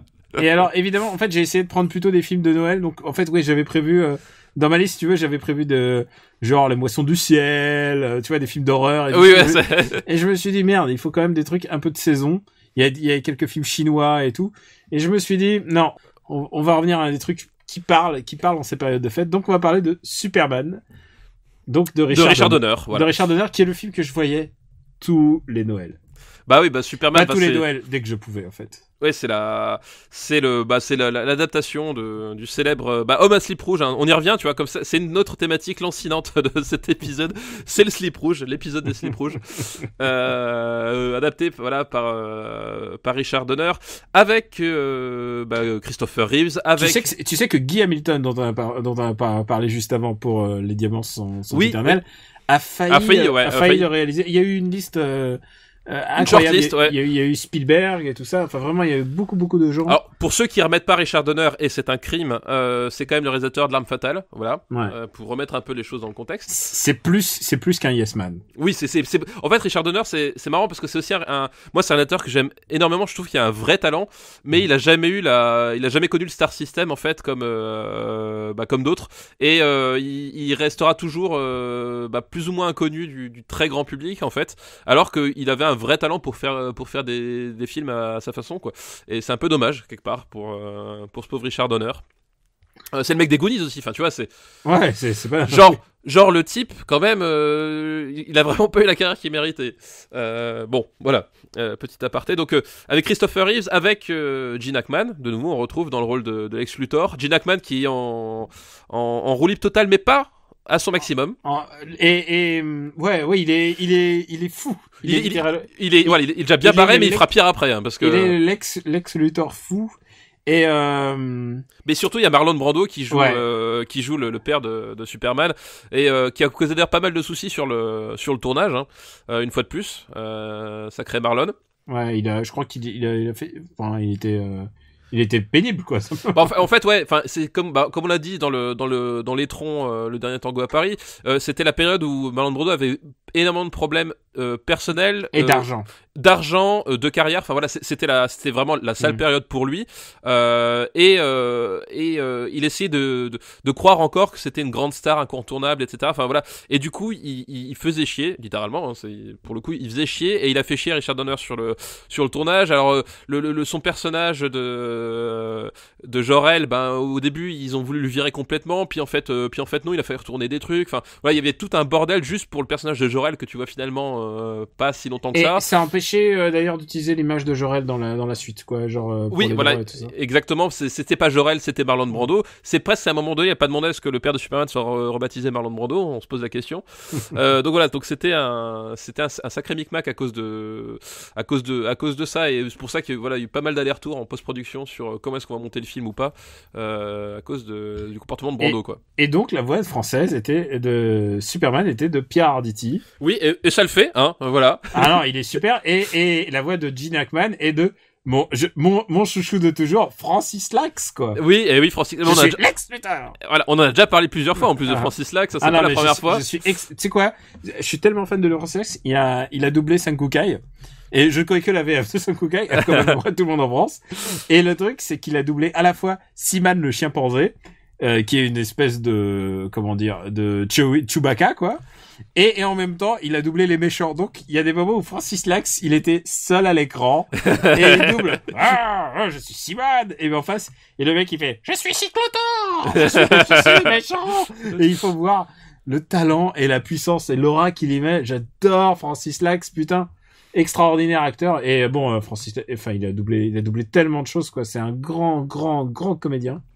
Donc, oui, la VF de Superman d'époque, parce qu'elle a été refaite ensuite, est la meilleure. De très loin, genre, si vous le regardez en VF. Car, il faut dire, ces films-là, on les a vus en VF quand ils passaient à la télé. Bien sûr, il n'y avait pas de multilingual. Exactement, oui. Et pendant très longtemps, ça a toujours été mon film de super-héros préféré de tout le temps. D'abord parce que j'ai toujours préféré ça à Burton. Surtout, enfin, à l'époque, enfin, c'était ce qui se faisait le mieux en matière, parce qu'il y avait déjà eu quelques essais de films super-héros, mais c'était pas pareil. Et surtout, enfin, le film te faisait croire à ce type qui vole, quoi. C'est ça qui est le plus génial, c'est que Christopher Reeves, tu le crois, quoi. Voilà, quand il vole, il te fait croire qu'un homme peut voler. Voilà. Et à l'époque, enfin, t'avais de loin pas toute l'offre que t'avais aujourd'hui. Et puis même tu disais le Burton est arrivé 11 ans plus tard, et surtout c'était pas un super-héros enfin, c'était pas le même prisme. Enfin, Superman c'est Superman, c'est-à-dire c'est le surhomme bon par nature. Voilà, quoi, enfin, ça avait rien à voir avec Batman. Enfin, de toute façon, effectivement, il était seul au monde sur le credo, quoi. Et ce film est objectivement à des soucis, parce que je me suis rendu compte plus tard en le revoyant, dans le sens où par exemple Superman n'intervient qu'après 1h10 ou 1h20, quoi. Enfin, tu vois pas. Oui. Et donc il y a tout le passage sur les origines, et c'est le origin movie, c'est le format origin movie tel qu'il sera réadapté. Par contre, les origines en l'occurrence, elles sont géniales quoi. Le passage où Jonathan Kent s'effondre devant Clark. Je le trouve flamboyant et oui, c'est-à-dire qu'en plus il va pas lui dire non mon fils laisse-moi mourir comme une pauvre merde voilà et sauve le chien par contre s'il te plaît quoi. Voilà, c'est ça qui est génial avec ce Superman-là, c'est qu'ils ont complètement compris ce que devaient exprimer les personnages et ils essayent pas d'apporter une espèce de nuance supplémentaire qui vient tout saccager. Ils ont tout compris au perso. Les mecs, non seulement tu crois qu'ils veulent, mais surtout ils croient en ce qu'ils font et c'est ça qui rend ce film tellement humain. Et pour moi, et je pense que c'est une de mes scènes préférées de cinéma de tous les temps. C'est la scène où il découvre le corps de Lois à la fin. Et il se rend compte qu'il a tous ses pouvoirs et il se rend compte une nouvelle fois qu'il a tous ses pouvoirs et qu'il peut pas tout faire. Et quand il crie, il y a des plans très larges. D'abord ça zoome et ensuite il y a des plans très larges. C'est ma scène de deuil préférée une de mes scènes de deuil préférées dans le cinéma. À chaque fois qu'il fonce en l'air et qui crie, putain, je le sens en moi. Je pense que c'est pour moi encore une des plus belles scènes de cinéma, un mec qui a tout compris à ce qu'il est en train de faire et qui utilise le matériel non pas pour se dire on fait un truc pour les gamins ou on fait un truc on va essayer de faire noir pour que ça fasse noir. Non, il a tout compris au personnage et il donne exactement au personnage le degré d'humanité qu'il faut pour que ça nous touche. Oui, non, tout à fait. Ben, pour le coup, c'est vraiment en termes d'adaptation, c'est un mec qui a vraiment tout compris à Superman. Après, moi, le souci qu'il y a, c'est que Superman, c'est pas un personnage que j'aime énormément. Parce que moi, je suis mort à l'intérieur, donc c'est complètement différent. Oui, il te fallait bien quelques défauts. Et puis, comme on l'a dit, Marlon Brolo, t'as un peu perdu après le dernier tango. Voilà, non, mais surtout, voilà, et comme on disait, même dans sa structure, etc. Moi, je trouve que c'est un film qui est pas super fluide non plus. Il y a plein de moments qui finalement auraient pu être fait un peu différemment. Voilà, il est un peu long à le revoir aujourd'hui sans même évoquer. Ça à la rigueur, c'est même pas un défaut. C'est-à-dire que oui, ça a vieilli visuellement, mais je trouve que d'un point de vue narratif, il y a quelques moments où ça aurait pu mériter d'être un peu plus je sais pas, un peu moins chiant, voilà. Vraiment, je trouve que ça fonctionne bien. La Lois, elle fonctionne très très bien. Non, mais bien sûr. Le caractère qu'il faut. Voilà, mais par contre, le journal, le Jimmy.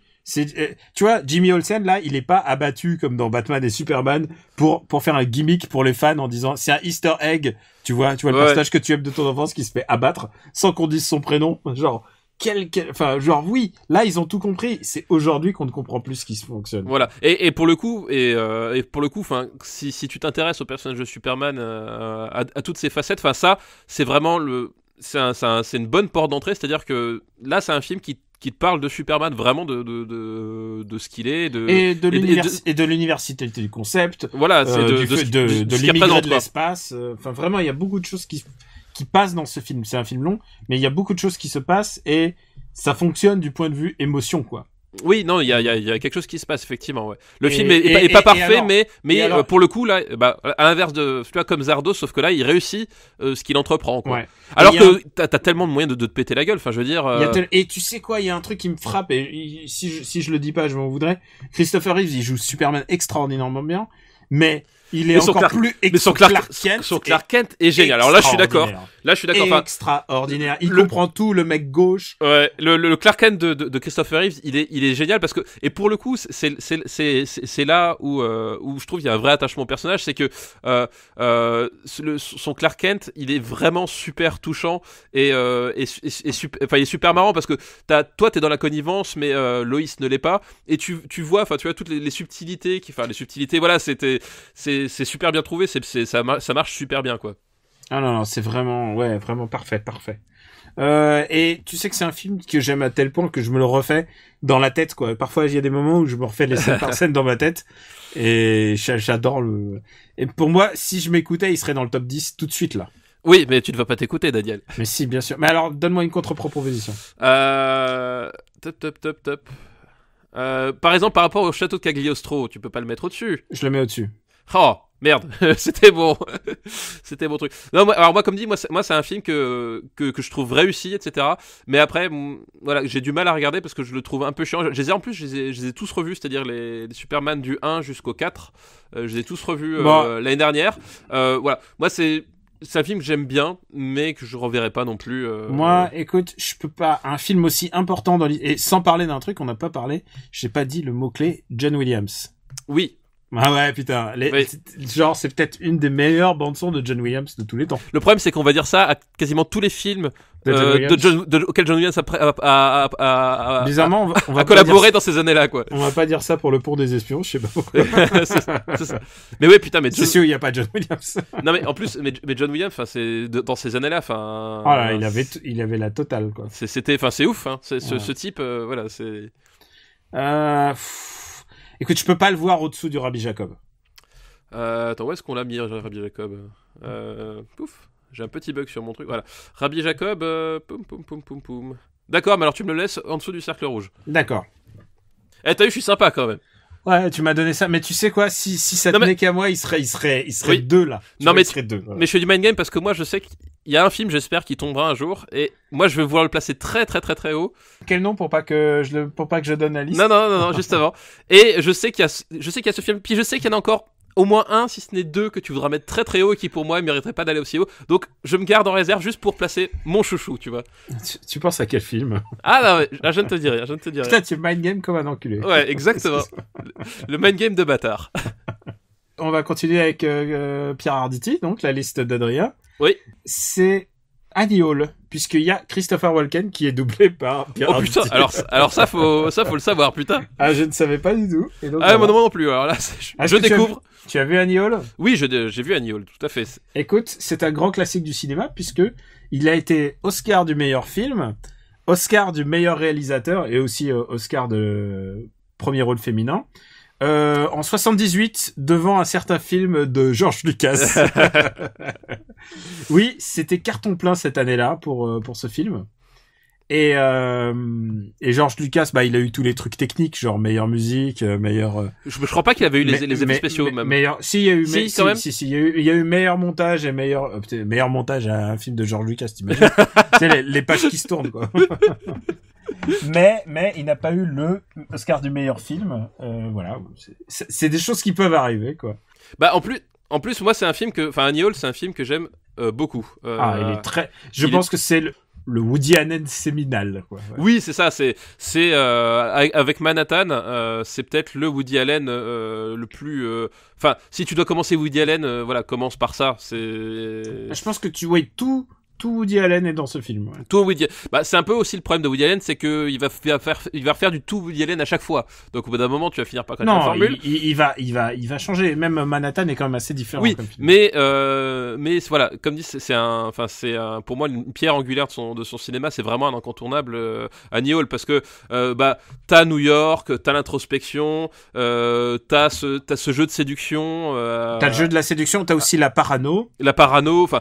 Et puis surtout c'est Luby, c'est-à-dire la parano, l'antisémitisme, l'hypocondrie, la psychanalyse, enfin voilà, t'as tout. Et surtout l'extrême cinéphilie. Je crois qu'ils font ils vont voir des Bergman au cinéma. Vraiment, c'est un monde, c'est un New York que tu existes presque qu'en rêve, où les gens sont suffisamment riches, ils prennent de la dope.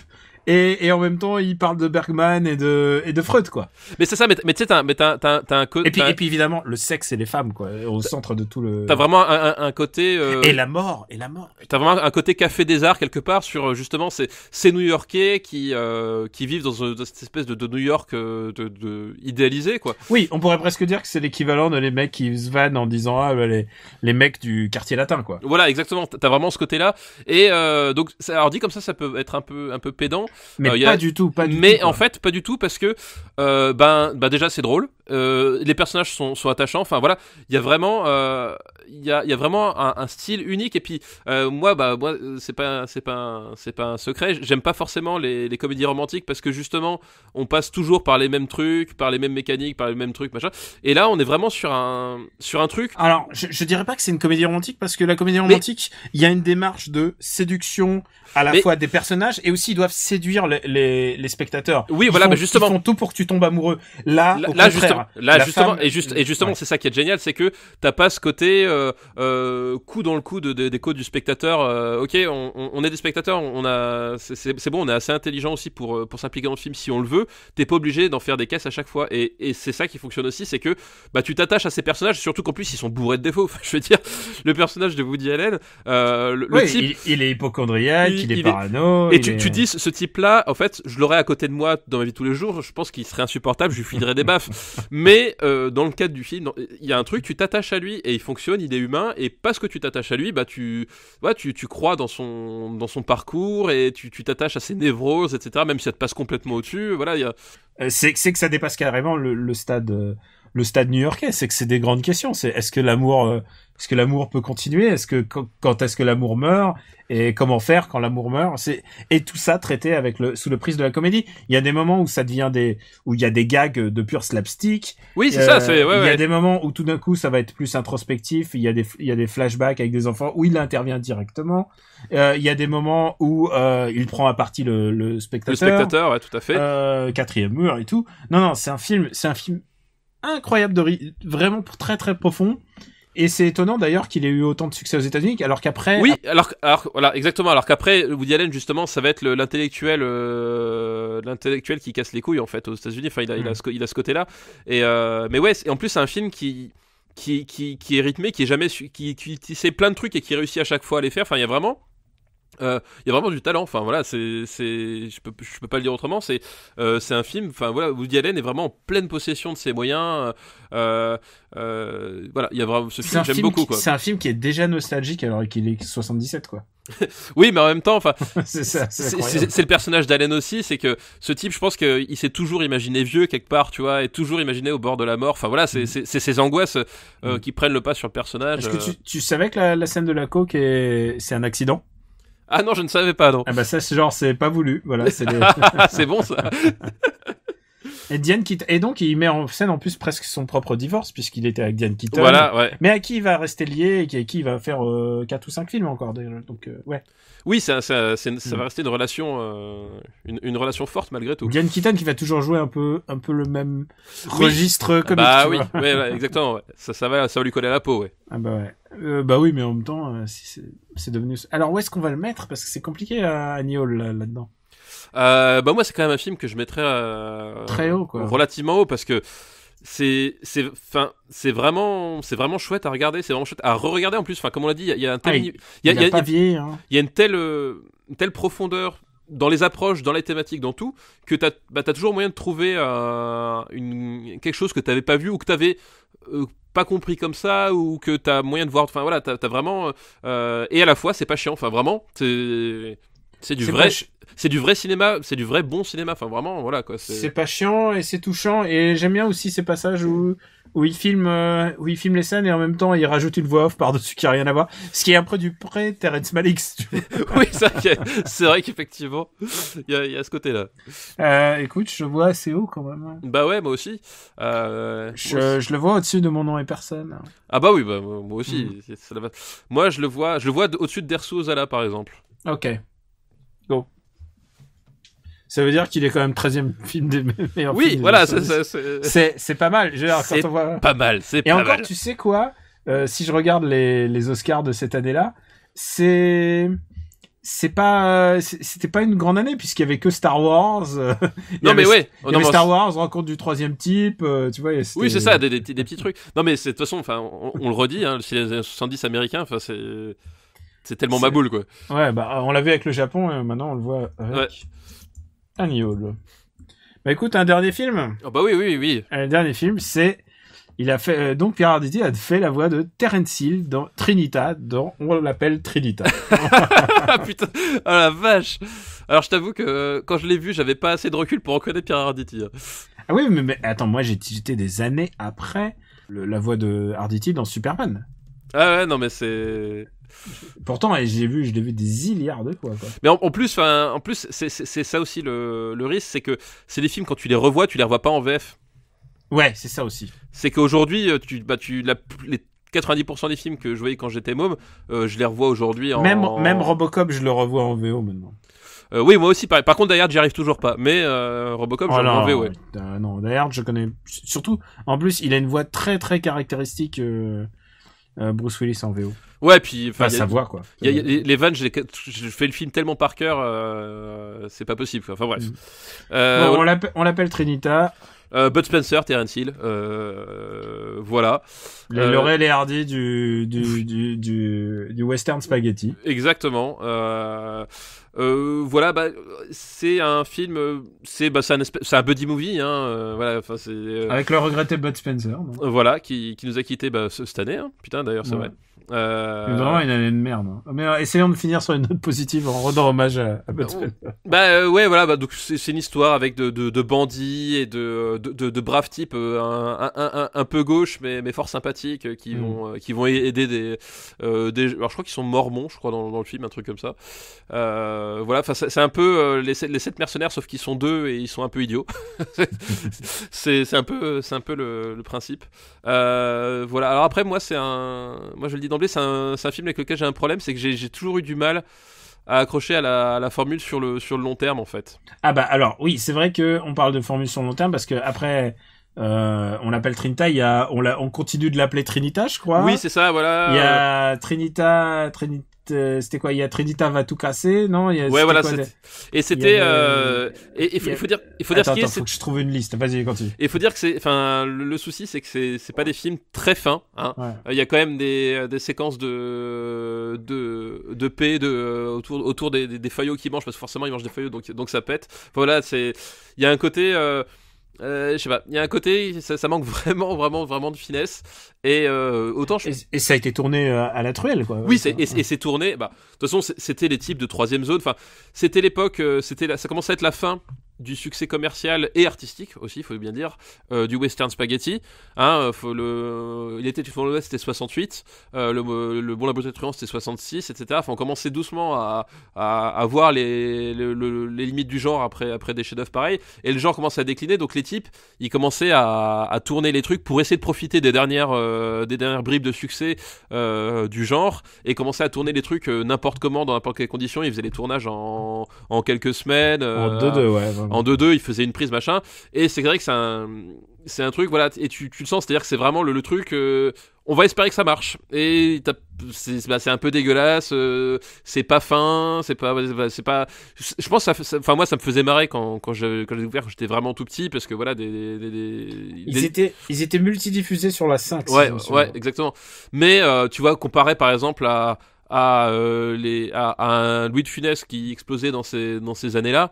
Genre tu fais mais on est tellement loin, alors que De Funès aussi de l'humour burlesque machin, mais t'as tellement c'est le genre de film que je regardais quand j'avais 12 ans en fait.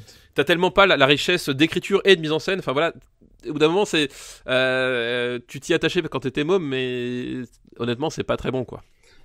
Bon écoute, je regarde Moonraker, Zardoz, Grise. Ouais voilà, c'est où est-ce qu'on va le mettre? Ça va et puis moi honnêtement je préfère largement Grise que on l'appelait Trinita quoi. Au-dessus de Daisy Town ou au-dessous? On peut le mettre au-dessus de Daisy Town, va. Non, écoute, c'est collégial, hein, c'est pas comme Star Wars. Star Wars, n'oublie pas la phrase choc, c'est la démocratie, donc ta gueule. On l'appelait Trinita. Je pense qu'on peut s'arrêter là. Ah, déjà. Ben ouais. Et ouais, non, il me reste encore des listes, mais non, sinon. Sinon, je reçois des SMS de ta femme qui me dit, lâche-le, laisse-le revenir. Pourtant, j'avais des films de kung-fu pour toi. Oh, mais merde, il y a des films de kung-fu. Mais attends, tu peux pas me dire ça et me dire, non, mais l'autre, maintenant, des films de kung-fu, il me les présente pas. C'est intolérable. Je vais porter plainte devant l'ONU pour maltraitance de podcasteurs. Putain, il y a des chouettes listes qui t'attendent. Ah, et bien, le prochain numéro, ouais. La prochaine fois, t'auras des trucs atroces. Pas beaucoup de changements dans le top, si ce n'est Superman qui rentre à la 8e place. Voilà. De la fin non plus, il n'y a pas de changement. Donc, par contre, j'ai l'impression qu'on a gagné un peu de ventre mou. Oui, voilà, on est parti plus au milieu cette fois-ci. Ouais. C'est vrai que ça... En même temps, c'est les fêtes, hein, tout va dans le bide et les cuisses, hein, c'est comme ça. C'est le principe. C'est exactement ça. Écoute, je suis sûr que tu as une petite recommandation pour cette fin d'année. Eh ben oui. Pour ce début d'année, plutôt. Du coup, pour ce début d'année, oui, c'est un peu perturbant. On n'est pas des pros de la télé, hein, désolé. Ouais. Ça se trouve, on va le diffuser avant. C'est ça, on aura l'air du coup bien con. Mais c'est pas la première fois, remarque, hein, on a l'habitude à force. Du coup, ma reco, ce sera encore une reco jeu vidéo pour un jeu qui est sorti au mois de décembre. Et du coup, c'est un peu toujours le problème. Tu sais, comme la course aux Oscars, quand tu sors trop en début d'année, alors même si t'es génial, on t'oublie. Et quand tu sors après, c'est trop tard, t'intéresses personne. Tu vois, faut sortir dans les quelques trucs et c'est toujours pareil. Donc là, c'est pareil, c'est un jeu qui est sorti au mois de décembre. Donc autrement dire, il est un peu passé sous le rouleau compresseur Final Fantasy et toutes les listes de fin d'année, on l'a oublié. Mais c'est un jeu que moi j'ai adoré qui s'appelle Shadow Tactics. Et pour situer le genre, pour les habitués du jeu PC, c'est en fait la série Commando 2, dans le monde, dans le Japon féodal. Donc c'est un jeu de stratégie en temps réel où tu as 5 personnages avec chacun des caractéristiques vraiment différentes. Et faut accomplir ton objectif, donc aller assassiner un mec, voler des papiers, enfin voilà, t'as toutes sortes d'objectifs. Et voilà, faut faire gaffe au champ de vision, utiliser correctement les capacités, t'as un système pour pouvoir utiliser simultanément tous tes mecs avec des actions coordonnées. Du coup, faut vraiment bien préparer ton truc, bien calculer les temps de trajet, machin. Enfin, c'est vraiment chouette. C'est pas facile, par contre. Je préviens tout de suite. C'est comme dans Commando à l'époque, c'est vraiment des jeux où t'en chies un petit peu parce qu'il faut vraiment planifier, il faut vraiment faire ce que tu fais, mais c'est super gratifiant et c'est super riche. Enfin voilà. Et donc voilà, c'est ma reco de ce début d'année. Je vais venir y jouer chez toi. Voilà, par contre, c'est que sur PC, il me semble. Je crois pas que ce soit sorti sur console. Voilà. Ou sur Mac. Et je sais même pas s'il y a une version Mac. Honnêtement, je suis même pas sûr. À vérifier. Voilà, ça par contre. Moi, je me suis dit, j'ai parlé tellement de trucs pendant les recos et tout ça. Et il y en a une que j'ai complètement oubliée. Et pourtant, c'est un truc qui m'a marqué en début d'année dernière, fin d'année dernière. Et c'est un comics qui s'appelle Close. Et c'est écrit par Grant Morrison, et tu sais que je voue un culte à Grant Morrison. Oui, je sais que voilà, tu es familier. Et c'est l'histoire c'est dessiné par Dan Mora. C'est les origines du Père Noël de Santa Claus, de Claus. Ah, mais oui, mais en fait, le nom ne disait rien, mais oui, je vois exactement ce que c'est. Oui, tout à fait, oui. C'est une version badass. Oui, tout à fait. Genre, il est vraiment il est obligé de chasser pour manger. Enfin, il tue des animaux. Et c'est un justicier, quoi. Et il arrive dans la ville de Grimsvig, donc c'est pas complètement l'original. Et c'est une version, c'est un Père Noël d'une réalité alternative, quoi. Et donc le baron est un tyran, un dictateur dans cette ville, et il interdit toute forme de divertissement, même de jouets pour les enfants. Tu vois où je veux en venir. Par exemple, j'ai retrouvé parce que j'étais en train de chercher parce que je fais des captures d'écran des planches de BD quand je les trouve cool. Ouais.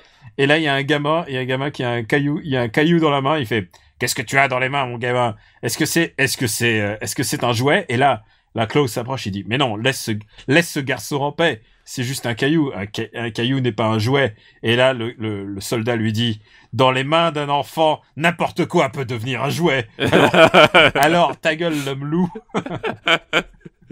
Alors, et ce qui est génial, c'est que Klaus, en plus, a une tête de méga badass, quoi. Il est vraiment le beau gosse barbu. Oui, non, c'est méga musclé. Ouais, enfin, moi, j'ai lu aussi, c'est vraiment chouette, quoi. C'est vraiment de la gueule, quoi. Alors, ça a duré 7 numéros, et c'est vraiment génial. C'est vraiment génial. C'est une de mes BD préférées de l'année. C'est pas encore sorti en volume, mais c'est publié aux éditions Boom. Et je pense que ça devrait pas tarder, et je pense que vous pouvez le trouver sur l'application, sur l'appli Boom ou sur leur site internet si vous voulez passer à la caisse. Ça devrait sortir bientôt, je pense. Et voilà, donc je voulais juste redire un mot sur Klaus, que je trouve génial. Et voilà, c'est les origines du Père Noël telles qu'on a envie de les raconter à ses enfants. Exactement. Tu vois, si c'est ça le Père Noël, oui, je crois qu'il existe. Je crois qu'il est un peu... Et si tu crois pas qu'il existe, il vient et il te pète la gueule, de toute façon. Donc... C'est exactement ça. C'est Père Noël Special Origins. C'est tellement bien. Je pense que Gaël, pour l'anniversaire de Gaël, oui, c'est ça. C'est bon, il y croit plus. Ah non, non, en fait, non, tu sais quoi? Il a fait mieux. C'est qu'il fait Papa, maman, est-ce que Père Noël existe? Alors nous, évidemment, on fait, bah, je sais pas, d'après toi, il fait, écoute, je vais enquêter. Mon fils, il est en train de prendre la pente de Batman. Alors ce qui m'emmerde, c'est que dans le processus, moi et ma femme, on va devoir mourir bientôt, mais quelque part, c'est réconfortant. Peut-être qu'il s'est juste mis en position de sniper. Donc Mais voilà. tu sais qu'il m'avait déjà impressionné, ton fils, parce que il avait dit, est-ce que la petite souris, là, j'ai perdu ma dent, la petite, et là, Oui, mais oui. il nous a vraiment, il nous a niqué. il nous a mindfucké. Ouais, Il a ouais. fait, la petite souris, donc elle existe ou pas? Parce que je vais avoir la petite pièce, et il fait, mais si je vous le dis pas, Ouais, comment est-ce qu'elle déposera la pièce, voilà. comment est-ce qu'elle déposera la pièce? Si je vous le dis pas, ça veut dire que la petite souris n'existe pas. Exactement. Ah mais non, mais il est trop malin, putain, il est trop habile. Attends, C'est bah, Charles- alors puisqu'on en est là, désolé les auditeurs, mais je vais te raconter, un jour il est revenu de l'école avec une blague sur Star Wars. Quoi? Ouais, Quoi? et genre c'est la meilleure blague sur Star Wars que j'ai entendue depuis très longtemps. Alors après, j'écoute peut-être pas les bonnes radios, mais il me fait, papa, quand Dark Vador va à la boulangerie, qu'est-ce qu'il achète? Vas-y. Il achète 3 pains et 2 tartes tatin. Je lui fais, mais pourquoi? Bah parce que pain, tarte tatin. Oh merde, c'est un génie ton fils. Et voilà. et il m'a fait hurler de rire, voilà, à 7 ans, voilà, direct. Donc voilà, c'était ma blague préférée sur Star Wars. Putain, il est malin. Bon bah désolé pour ces petits Voilà. ces petits apartés familiaux. Ouais, c'est ça, c'est Noël, hein. Il y a pas que des Pères Noël qui cassent des gueules, il y a aussi des enfants qui font des blagues. Ouais, mais tes enfants sont géniaux en même temps, ils ont c'est ça Ils qui est tiennent, terrifiant. ils tiennent de leur mère, hein, faut dire ce qui est. Ouais, c'est que tu dois te sentir tout petit. Bah, je me sens un peu con, ouais. Tu sais, ils se rendent pas compte de tous les films que tu connais. C'est ça. Bon, écoute, je crois qu'on a bouclé l'histoire. On a Ouais, bouclé tout à donc fait. le 20e épisode de Super Ciné Battle. Je pense qu'on va rester encore au moins 1 ou 2 épisodes. Oui, encore a dans les priori, années ouais. 70. Ouais, je pense que ça va se tenir comme ça, ouais. Et c'est vrai qu'on state sur la suite des Oui, opérations. on hésite. Et peut-être qu'on fera un sondage sur le Ouais, sur on le verra. compte Twitter. Donc le compte Twitter c'est Super Ciné Battle. Et donc tenez-vous informés. Bientôt peut-être qu'on va réouvrir les vannes pour une nouvelle décennie. Peut-être qu'on n'a pas encore exploré. Et peut-être que c'est une décennie d'après le nouveau millénaire. On ne sait pas. On ne sait pas, On voilà. verra bien. C'est pas la peine de nous envoyer encore déjà. C'est pas la peine de nous envoyer Master and Commander demain. On va pas passer. On en reste encore au moins 1 ou 2 émissions sur les années 70. Puisqu'on se marre bien en fait dans les Bah années ouais, 70. et- C'est chouette. Il y a vraiment puis- des chouettes Et films. il y a du cinéma libre Ouais, il y a vraiment et vivant. du bon cinoche. Et puis qu'est-ce qu'on peut rajouter? On est disponible sur le site supercinébattle.fr. Oubliez pas aussi d'aller écouter le After Eight où on dit toutes nos recos et nos non-recos de l'année 2016. Hein. C'est vrai. C'est encore le temps. L'épisode est toujours là. Et sur le site internet supercinébattle.fr, vous pouvez retrouver la master list. Donc si vous avez un film que vous n'avez pas eu le temps de noter ou quelque chose, Voilà, n'hésitez pas. il est dedans. Allez-y, vous verrez bien. Toute la liste est là-bas. Et aussi, vous pouvez nous retrouver sur YouTube parce que c'est parfois pour certains c'est plus facile. Alors, mais honnêtement, iTunes ou votre application habituelle de téléchargement de podcast, ça fait largement l'affaire. Allez Stéphane, dis-nous où peut-on te retrouver? Eh ben écoute, à part sur After Eight et Super Ciné Battle ou Game Cult, des tours de quelques articles, on verra si j'en ferai d'autres dans les prochains temps ou pas. Pour l'instant, je ne sais pas. Tu as fait ta sélection de fin d'année? Oui, j'ai fait ma sélection de fin d'année où je rétablis la place de Gotti de Doom qui a été honteusement boudée. Voilà, il faut à un moment donné dire les vérités. Voilà, sur Sens Critique, Plugin Papa, et aussi sur Twitter, GK Plugin Baby. Voilà. Ah bah c'est plutôt chouette tout ça. Et pour moi, écoutez, c'est Daniel Andreev, Camille Robotique sur Twitter. Vous pouvez me retrouver sur Gamecult. Vous pouvez me retrouver bien évidemment sur After Eight. Et on a repris nos ciné, donc j'ai participé au dernier nos ciné, tiens. Et je peux le dire, j'ai un autre podcast. Alors c'est pas du tout le même gig que After Eight et Super Ciné Battle. C'est même, je dirais, une autre. C'est pour Binge. Et je vous en dirai plus bientôt. Ce serait plus. Oh, ce teasing. Ouais, je suis mercenaire sur ce coup-là, mais c'est quelque chose qui me passionne. Ouh, Jacques Chirac. Ouais, oui, ça peut être Jacques Chirac, ça peut être le Kung Fu, ça peut être les robots géants. Voilà, il y a Voilà. plein de trucs quand Il y même, a hein, quelque beaucoup de chose. pistes. Voilà, mais voilà, on a un projet et ça va être chouette. Et je pense que ça va être chouette. J'espère que vous allez bien vous marrer parce que c'est fait pour rigoler. Voilà, j'en dis pas plus. Merci encore de nous suivre, de suivre After Eight depuis le début et d'être de plus en plus nombreux à vous suivre et d'en parler autour de vous parce que ça nous fait bien plaisir et on est ravis. On a passé une bonne année. On vous souhaite, si on est diffusé après, on vous souhaite une très heureuse année. Ben oui, très heureuse année à vous, si c'est possible. Et beaucoup de courage, voilà. Merci à tous, à bientôt. Ciao.